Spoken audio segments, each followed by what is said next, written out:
So it's the same.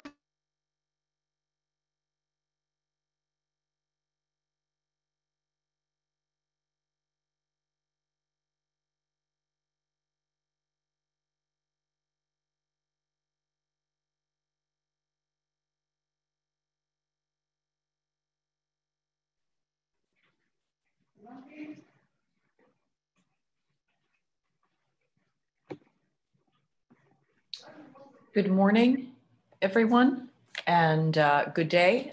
It is noon Eastern Standard Time. Welcome to the hearings of the International Commission of Inquiry on Systemic Racist Police Violence against People of African Descent in the United States. These hearings are a process by which witnesses can present accounts of the unjustified killings and maimings of Black people by police officers in the United States before an international panel of human rights experts. We now begin the hearing in the case of Jason Harrison. My name is Ria Julien, and I am the rapporteur for this hearing. Presiding over the hearing today is Commissioner Max Boqwana of South Africa and Commissioner Peter Herbert of the UK and Kenya.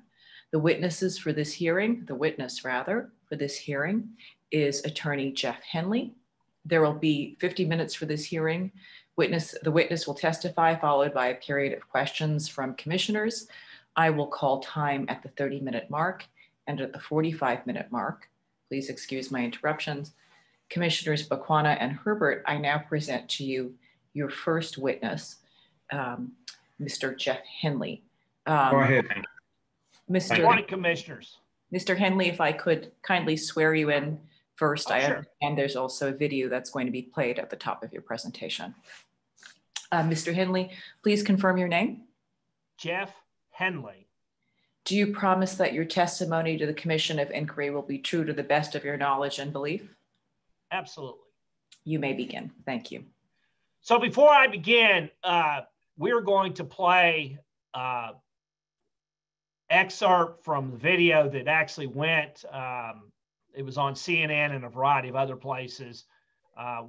During the litigation, the footage was probably more like about 25 minutes, but really these 30 seconds of footage amply tell this horrific tragedy, and the CNN commentators elaborate a little bit more upon it.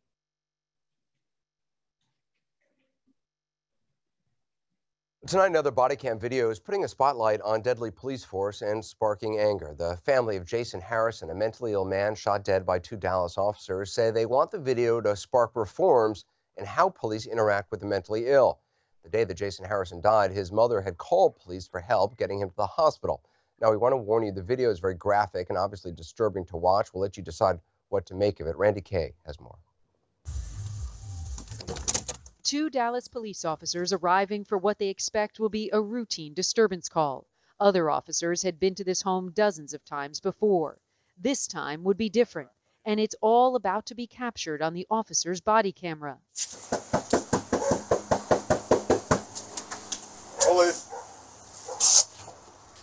Hello. What's going on? How you doing, man? What's going on? Shirley Harrison answers the door. She'd called police about her son Jason.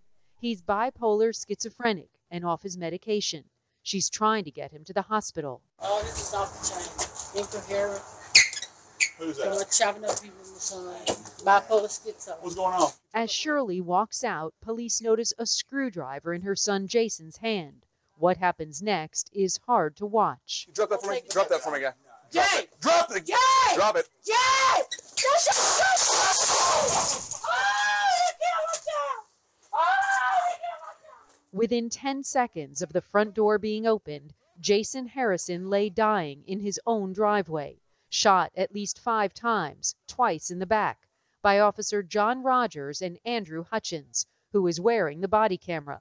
His family says Jason hadn't committed any crime, nor did he likely understand why officers were even there. What do you think police that day could have done differently?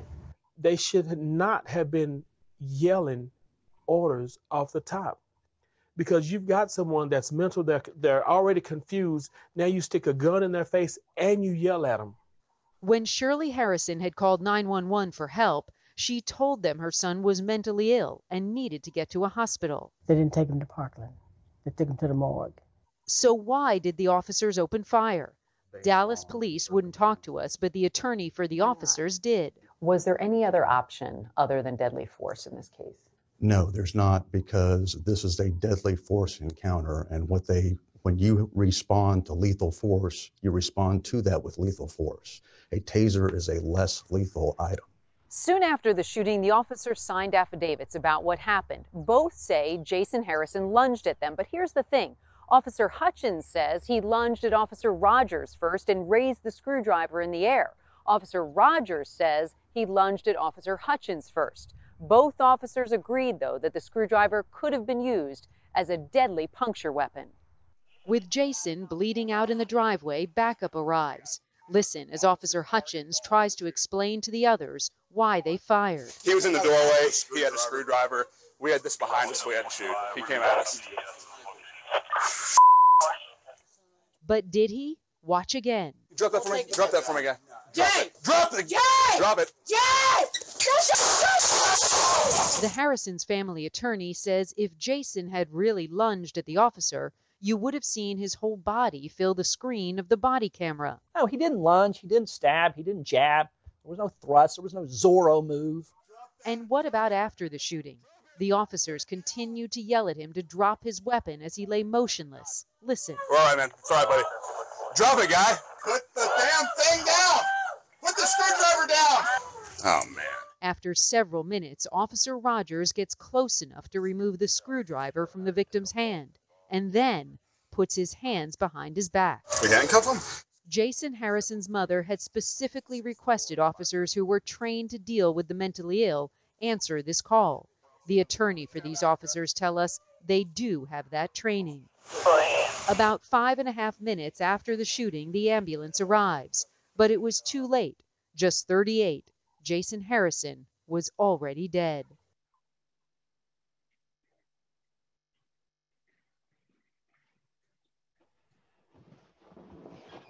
Obviously, the footage does far more justice to this gross act of injustice than anything a lawyer could ever recount. In June of that year, Shirley Marshall called the Dallas Police Department. She called 911 as she had done literally hundreds of times before when he was off his meds. And typically, Dallas Fire and emergency crews would come out and they would transport him to either Timberlawn, which is a mental health facility here, or Parkland Hospital. And this had occurred as recent as even a couple of months before. He had been off his meds. She had told the 911 operator as much during her phone call as she had done so often before. And as a result, she was anticipating help, and quite the contrary, she got her son shot in their very own driveway. We filed suit virtually immediately. The case was decided against us by Judge Godbee on their motion for summary judgment. And he determined that the video that you just saw was the beginning and the end of the case, that it pretty much established that these two officers had reason to believe of a threat of imminent bodily harm, thus excusing the application of deadly force. At the time, we urged quite the contrary, because the whole body of the law of excessive force is, as you probably know, at least in the United States, is hotly contested. You literally have about 60,000 different citations in Westlaw or LexisNexis should you conduct a search. And these cases always hinge on the most minute of facts.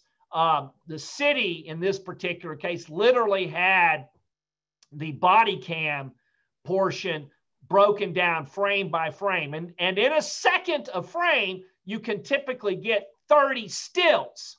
So we literally were fighting over things like, was Jason's shirt tail coming up to indicate the elevation or lack of elevation of the screwdriver. I had contended throughout that there was a fact issue concerning the movement because he wasn't moving into the body cam either for Rogers or for Hutchins, and Judge Godbee, clearly disagreed. The things that are so important to note regarding the state of the law in the United States concerning excessive force are a handful of things. Number one, despite police policy like in this one, Dallas Police Department actually has an explicit policy that says you should use lesser means of force than deadly force if opportunity provides.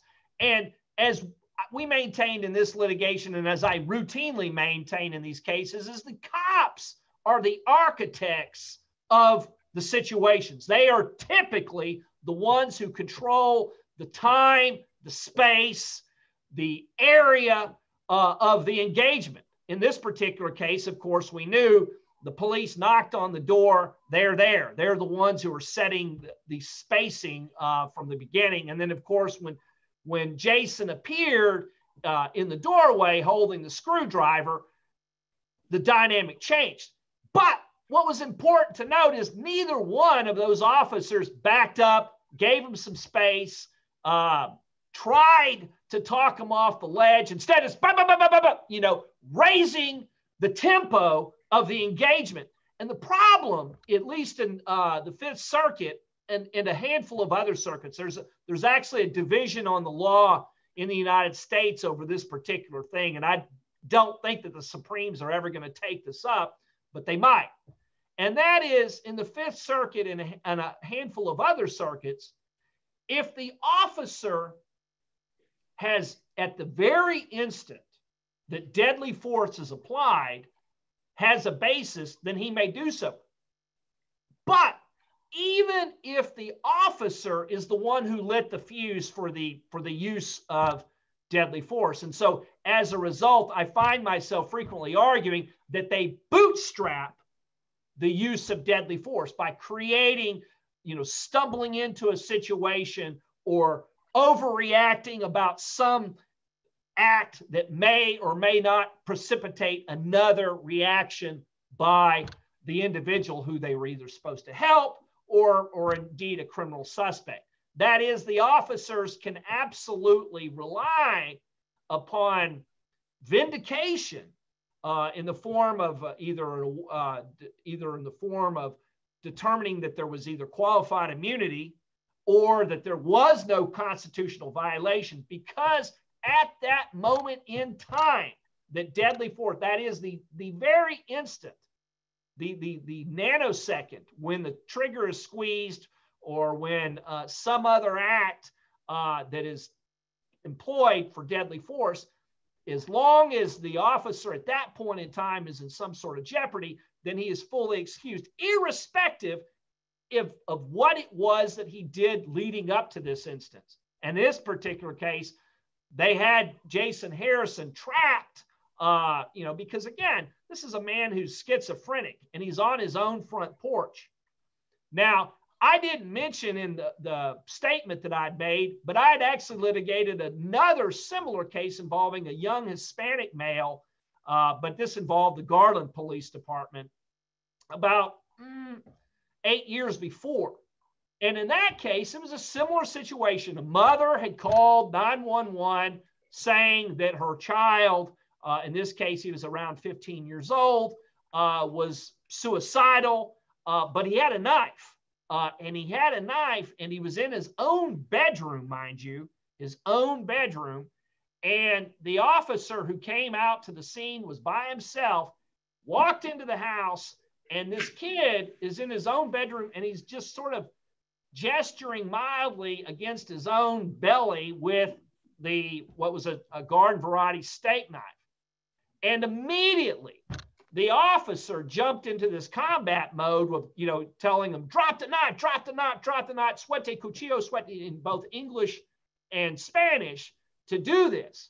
And this was a mentally ill teenage boy, and he kind of kicked the door closed, like, get out of my room. And this is in his own bedroom. And then a very short engagement happened where the kid turns and kind of faces him, and then the officer discharges his gun about 3 or 4 times, hit center mass. And so what absolutely has happened in these instances, and they still continue to happen, is ignoring their training, ignoring the circumstances surrounding an engagement.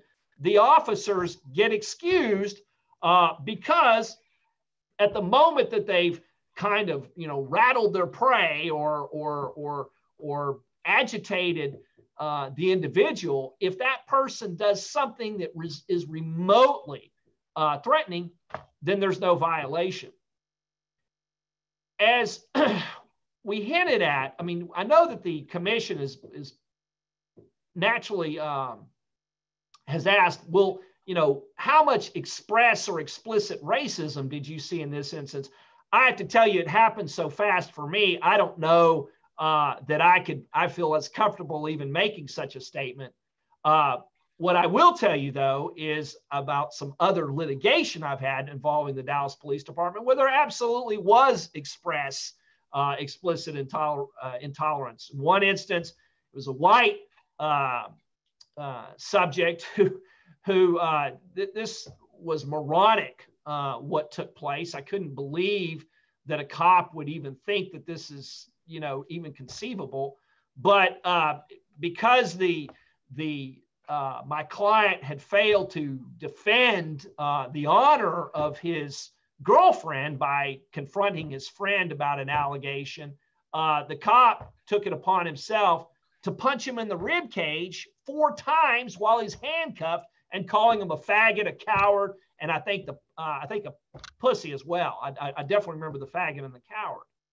And so in that particular instance, we didn't have a body cam, but interestingly enough, we did have the witnesses of 3 other officers who were on a different shift. And they actually, that's the only case, and I've reviewed probably 150, 200 excessive force cases, and have probably filed suit in about 15 and had probably about 4 or 5 of them thrown out on summary judgment. So, we're accustomed to, sifting through these cases a great deal. But in that case, and I think that's pretty much one of the few cases I've ever had where I literally had co-officers, in essence, be the principal accusers of that officer. But sad to say, in that instance, all 3 of those officers failed or suffered recriminations from other officers. They were called, quote, squirrels. They had trash thrown in their mailbox. So as the previous witness indicated, yes, there will be backlash against people who come forward against other officers. One other thing that is absolutely always the case, when I have an excessive force case, they usually follow in one of 2 categories.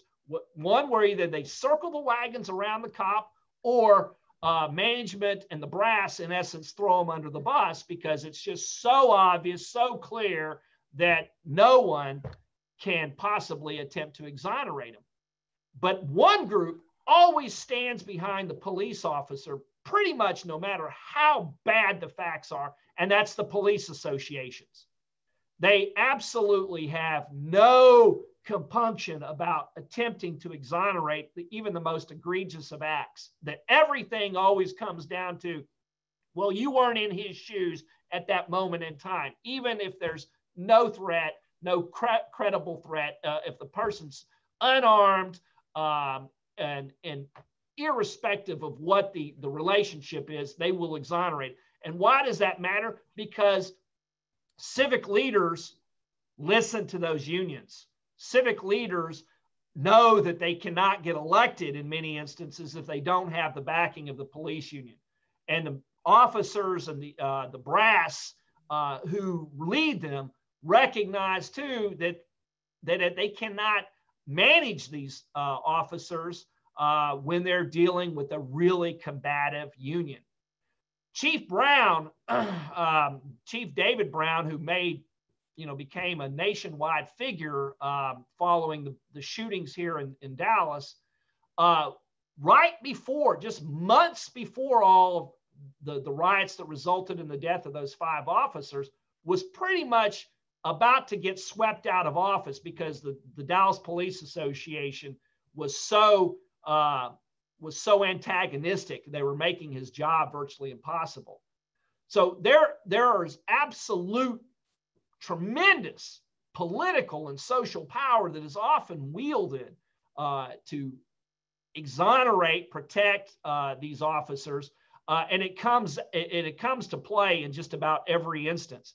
Now, in this particular case, neither Andrew Hutchins or John Rogers was prosecuted. I never anticipated in that instance that the officers would be prosecuted. Now, I have had other cases where they have, and I will tell you that prosecution, and I don't know that this is going to be something that everybody's going to like, but prosecution is frequently kind of a mixed blessing, because for the civil case, it often results in an abatement. And so I've had literally civil cases that have sat dormant for years while a lackluster prosecution is going forward. And when I mean going forward, they frequently are operated or by prosecutors who are not necessarily eager to take those cases on. They're not the same thing as a really nasty homicide. Those cops frequently don't get pen time, and they're not the kind of cases that really excite a rank and file prosecutor. I was a prosecutor for 4 years, from 97 to 2001. And every time I had a cop case, and I had some, I prosecuted border patrol agent and some county sheriffs and some other cops for various things. And you always got blowback. And some people, that's just, they don't want to do it, and you're not going to get, a big smacking long pen time trip that, you can kind of hang on your wall and go, we got another one. And so as a result, those prosecutions, I'm not always as excited as the families I represent frequently are when somebody does get looked at criminally. The other thing, of course, too, is one of the reasons why the prosecutors are not terribly excited is, as you've probably all seen, they frequently result in acquittals or hung juries. Freddie Gray, of course, that was an awful, awful, awful fact pattern. And what happens? It ended horribly, and putting people through those steps can be really bad. Now, in one case I had, the Walker versus Wilburn case, we literally put into evidence that the officer had been convicted of recklessly shooting Kelvion Walker, and the jury still hung up on that. I know the numbers, I can't tell you, but they were not very good at all. And so it's, this resistance to hold officers accountable runs up and down the ladder, from the very highest of offices to the very lowest of individuals who are on the street, because these are the people who will sit in juries, and these are the people who will actually come forward. And there are absolutely racial components to so many of these cases, and there's always a lot of tension between these two parties, between law enforcement and folks that they encounter. Shirley Marshall, when she picked up the phone, really had no expectation that there was going to be anything like that happening. She had literally, I don't know if you saw it in the footage, but she had in her personal possession her purse. She was ready to travel. She was thinking that, we're going to go to Parkland. He's going to get some psychotropic drugs. And, in 8 to 10 hours, her son's going to be, even keel again. And unfortunately, that clearly did not happen. In terms of things that I will tell you for reform, The most obvious, the biggest one for me that I see as a civil practitioner is modification or outright destruction of the state of qualified immunity law as it sits in the United States. It is ahistorical. It is absolutely judge-made law that creates an absurd burden of proof on plaintiffs and thus results in the stagnation of the law such that officers, police departments don't have to change with the times. When these body cams first started coming out, when the dash cams and greater surveillance started coming out, people started talking about, wow, these police departments have gotten worse. No, they hadn't gotten worse. We just now have the means to see it. And indeed, in likelihood, there's actually been some reduction in areas where there has been greater surveillance, as you can imagine. But they present such horrifying, stark images of people dying or getting beaten on camera. And those are the things that absolutely create tremendous, as you can understandably recognize, expectations in society that, look, we don't want officers doing these things under our, with our blessing. And the problem with qualified immunity is, in order for a constitutional violation to be found, whatever it is that the officer is doing, it has to be clearly established that that is prohibited. And how do they get there? That is, in essence, the way it comes about is the only way that you can consider something clearly established is this: if a controlling judiciary has so found. And so if a controlling judiciary, whether it's the Supreme Court or in my case, the Fifth Circuit, which governs Texas, Mississippi, and Louisiana, doesn't rule on it, then it doesn't matter what the Ninth Circuit or the Second Circuit or the Fourth Circuit did, or the 10th Circuit, which, is Oklahoma and the Midwest. And so as a result, grotesque abuses can occur routinely. Things like new technologies, like when the taser first came out years ago, people were getting scorched to death, electrocuted, having heart attacks, and it wasn't, those cases didn't become actionable for years because the prohibitions were not clearly established. And as several people have pointed out, this is an ahistorical judge-created rule that did not exist at the time that Section 1983, which is the procedural statute that we bring these Fourth Amendment claims to bear, existed. This was something that came about later on because Judge Rehnquist and a variety of other people thought, well, there are just too many of these cases. We have to do something to prevent this from going forward. We have a lot of work to do in this country, and I assume abroad. Now, I will tell you this, during that Walker litigation I had referenced earlier, I deposed Chief Brown. And one of the things, and sometimes you have these kind of freewheeling policy discussions about a variety of things. And one of the things I'd pointed out was, wait a second, these shootings, they don't happen in the UK and West Germany or Germany and France. It's only the United States because they're just massive disparities, massive. And his reply was quick. His reply was very fast. And he said, that's because their citizenries are prohibited from having handguns.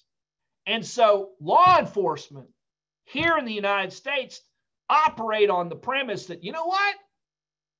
That guy could be armed. That guy could have a deadly. And so it accelerates this tendency to reach for and employ deadly force. These are stark facts, and I welcome your questions. Thank you, Mr. Henley. I'll just mark that it is 1/2 the hour now, and we have 20 minutes for questions. I'll turn it over to the commissioners. Thank you. Thank you, Mr. Henley. Max, do you want to go first on this occasion? No, thanks, Peter. You know, Mr. Henley, thank you very much for the passionate presentation of this matter. Well, But I appreciate that. But you know, I really want to say this for me is pure barbarism. It doesn't have to be clothed with some legalese. And I think it's the reminiscent of the slave patrols. Here is a mother in distress calling for help. And these police know they are going to help a mother who's got a son that has got a mental disease. I mean, there is absolutely very clearly nothing that this young chap was doing to threaten the police. To shoot 5 times, for me, is pure barbarism. This is classical murder. So I dare say it's a matter that if it was a white family, I think they will have dealt with this young person very differently, because I think their approach is simple, that they are dealing with a non-human. And that's come to the second point that you are raising, the condition of Blackness in the United States and even ideologically amongst many of the white tribes, that they are dealing with non-human, they are dealing with outsiders. So I don't have any difficulty in saying this is one of those racial profiling cases. And I'm not sure what's your comment on that. I don't have a comment. I mean, nothing. I can't say anything that's terribly profound. I mean, I can't sit in anybody's specific skin. I do believe one thing, though, that there is a tendency, I think, for people. I mean, there is a tendency for people to treat others differently. There are no two ways about it.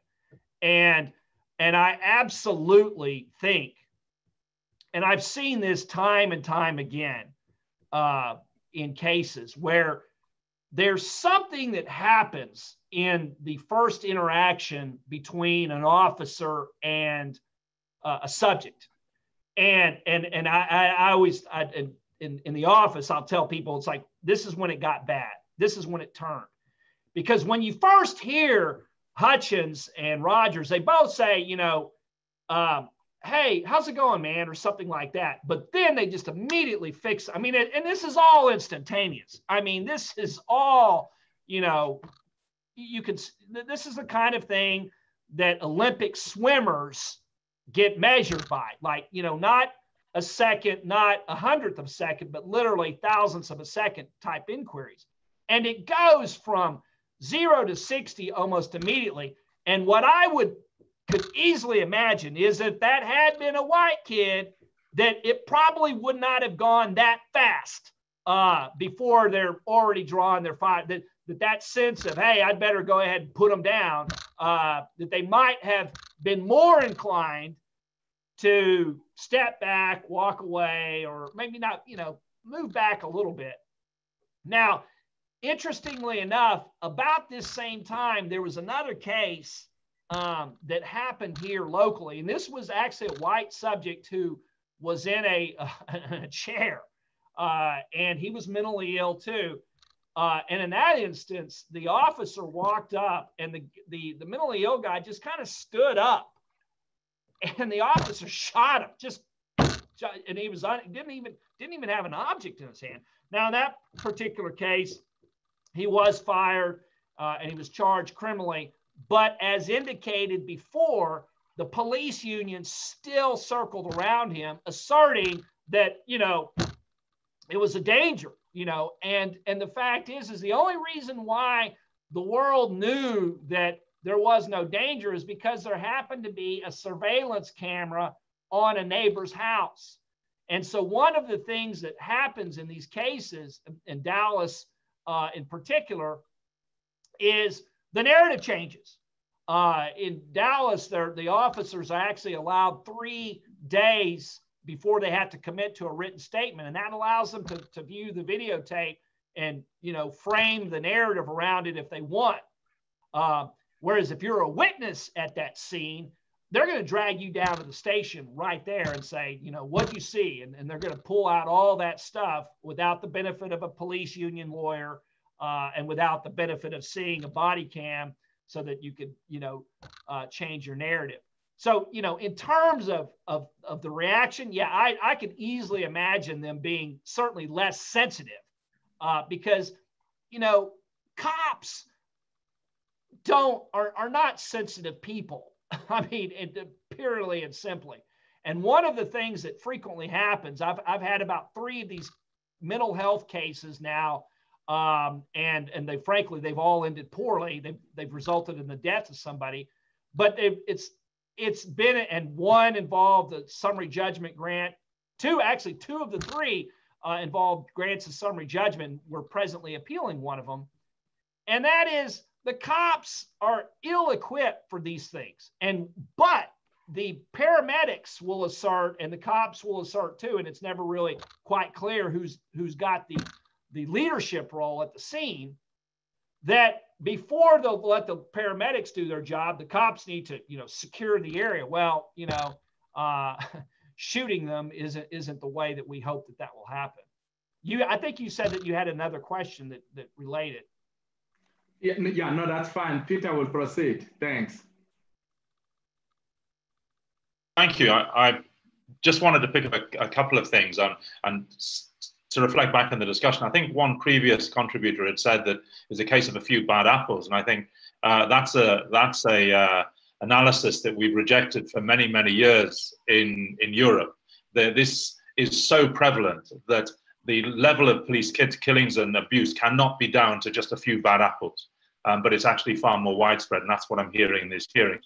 On the instant case, I should say that I've sat, and just as a comparable set of facts, I sat on a number of Ministry of Health forensic homicide inquiries where a person who was mentally ill has either killed somebody or been killed. It is very rare, although it does happen, for the police to kill someone. And I agree, Mr. Henley, with your analysis that the thing which sets the United States apart from the rest of the supposed developed world is the presumption that you're dealing with armed civilians who pose a threat. And I think there's nothing more dangerous for a civilian than having to face armed police officers, given their lack of accountability, as we've heard, acting with impunity, police unions, and the fact that the first encounter with anything, their training flies out the window and ceases to have any effect. But there is also something that I would say, that the presumption that we have from the Pan-African community is that unless race is disproved, it is likely to be a factor. How much a factor?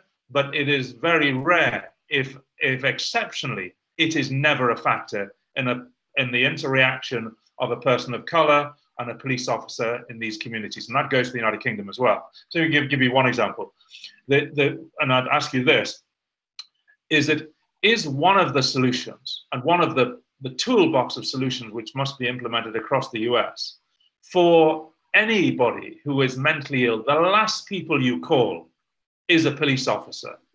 And there must be a way to circumvent the police by calling mental health professionals who, if they deem it necessary, can call upon police officers to attend. But the first response, the first responders, I think that's a term you use, must always be people who are trained mental health professionals who are not armed. And for me, that if that was adopted, it would at least reduce, it wouldn't eliminate, but it will reduce the probability that these completely execution-style police officers are going to do what you should never do, which shout at a person who is mentally ill. That is one of the basic facts that you never do. You de-escalate, you walk away, you don't shout, and the place is safe. But really, I'm sure that mum and many, many others would wish that they'd just simply taken their son or their daughter or whoever to the police, to the mental health institution and not bother to call the police? So a couple of things. All officers in Dallas, and frankly, I've encountered this at just about every, in other cases in litigation from different law enforcement agencies, you know, they do get training. And in some instances, many hours. In the academy, they're supposed to get 40 hours of mental health training in terms of identifying different kinds of disorders, different symptomology, and they make a big deal of this during litigation. I mean, I've got hours and hours of testimony in this Tempa case where they're talking about, well, we were relying on this, but then they'll frequently assert that, well, it wasn't one of those things because, you know, which might necessitate some other course of action. And so they will frequently assert that, yes, they do have training. Now, Dallas and the city of San Antonio, which apparently was a little bit more proactive on this, has adopted several years ago a task force that will respond. And the officers, they're still police officers, but they're plainclothes type detectives who are more accustomed to mental health situations. They do carry firearms, but their whole mantra is, as you indicated, it's the classic, you know, de-escalate using time and space because, you know, again, shows of force, you know, create, you know, it's the cat that's cornered and, you know, it arches its back and all of a sudden wants to start flailing and then it ends up getting shot. And it's like, you know, this, whereas if the cat had just kind of sat there, then nothing would happen. And it's absolutely, and this is where I do think race does play a greater role. And that is, people are going to react far more adversely if this were a white person.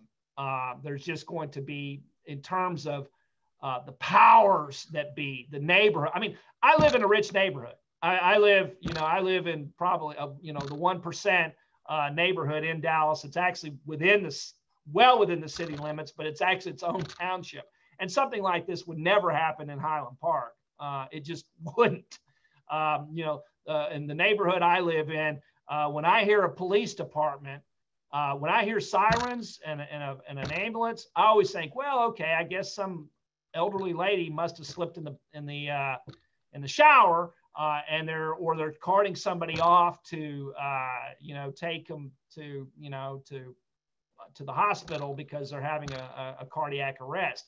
I don't assume that, you know, that there's a break-in or that there's even some small nonviolent incident. And the dynamic, the interaction between the police is radically different as a result of it. You know, I know that there was a suggestion, and we hear this one frequently, about trying to get police officers to live in the neighborhoods, the communities that they police.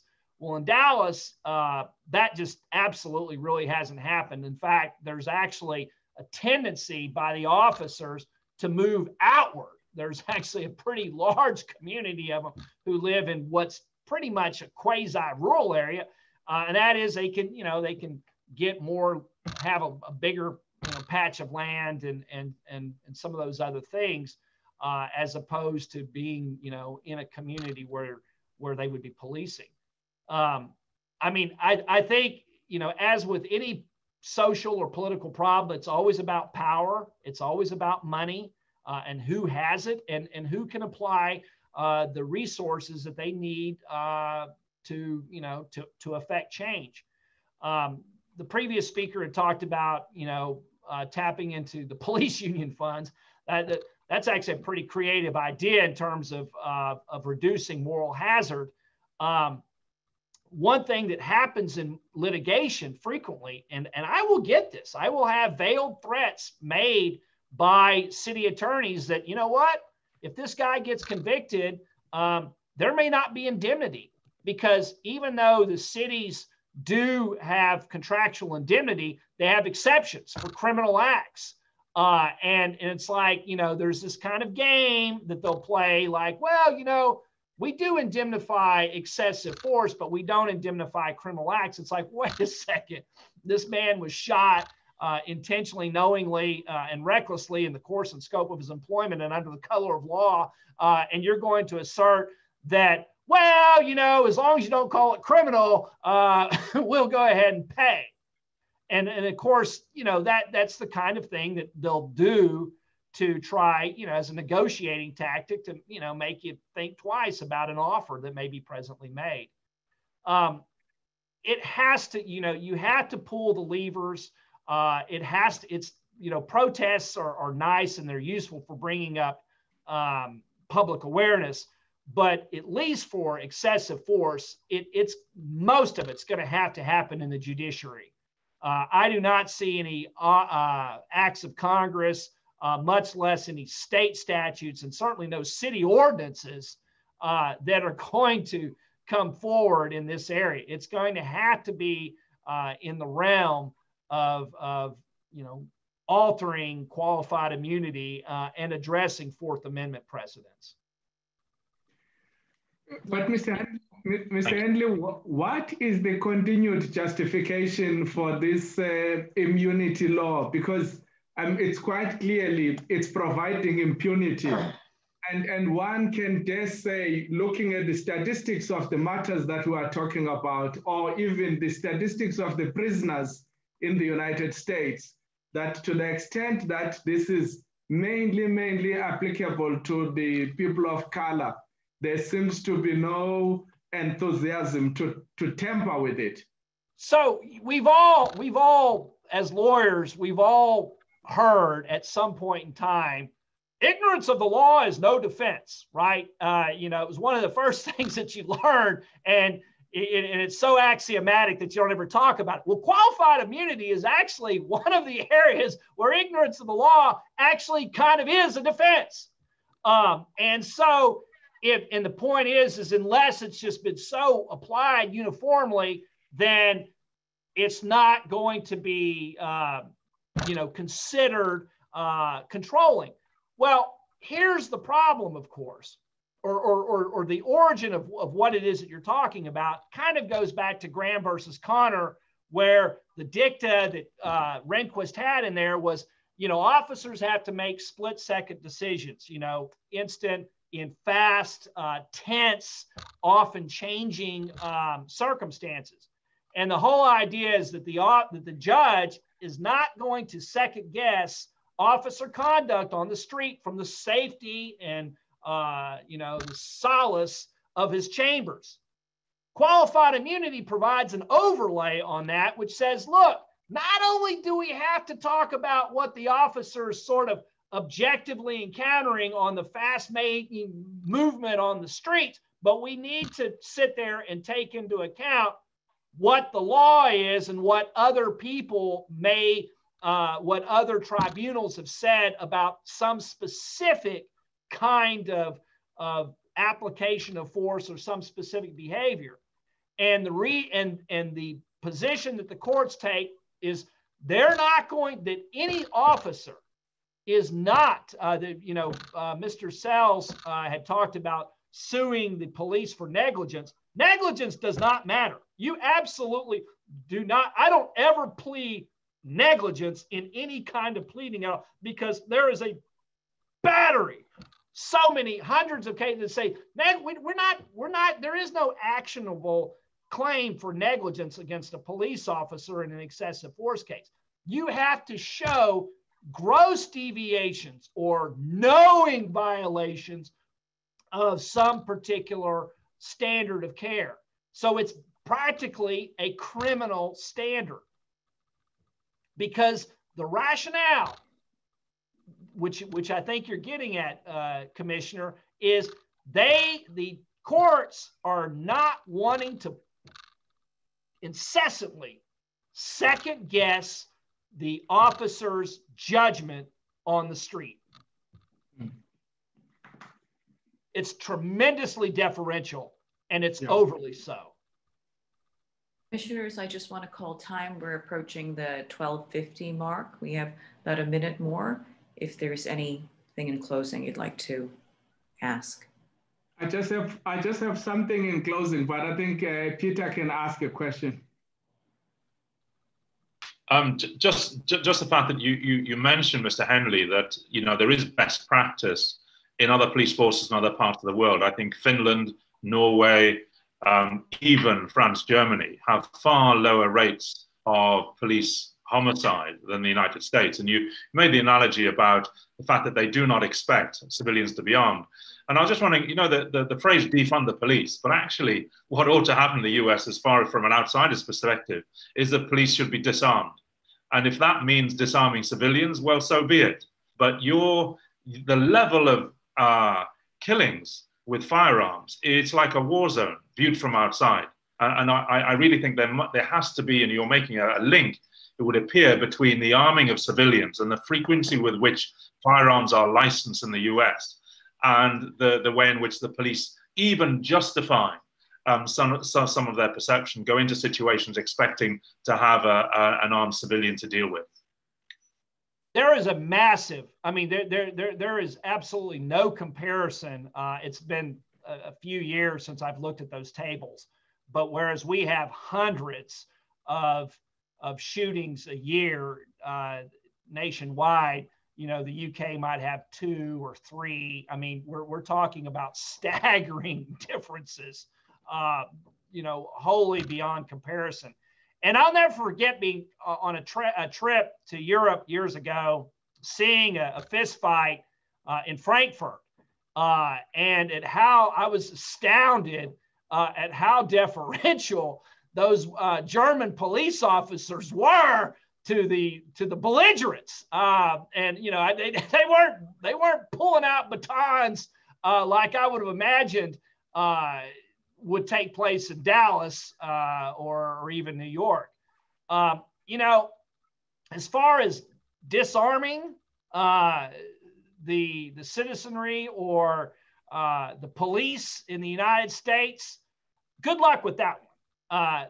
This is a nation that is very proud of its guns. I don't actually have a gun. Like I said, I've sometimes debated it. It's like, because I think everybody has been intoxicated by that sense of rush that you get when you pull the trigger of a firearm. But they are absolutely dangerous to have in your home. But there is such a religious component to the possession, use, deployment, and brandishment of a firearm in this country. We had some jackass in the U.S. Congress was trying to take a firearm into the floor of the House of Representatives just yesterday. So the idea of disarming the police or the citizenry or both, that actually might result in one of those rare instances of unity here in the United States from disparate wings.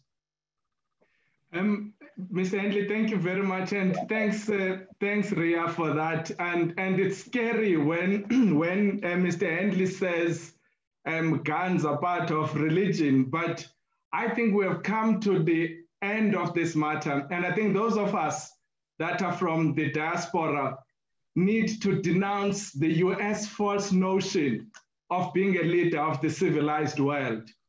And I think it has become very clear to many of us that we are in fact dealing with a genocide. There's quite clearly a targeted group of people that are at the end of this misdemeanor. And I think we need to make it out clear that a civilized world, Mr. Henley, cannot be one that treats its own citizens as second-class citizens and as outsiders.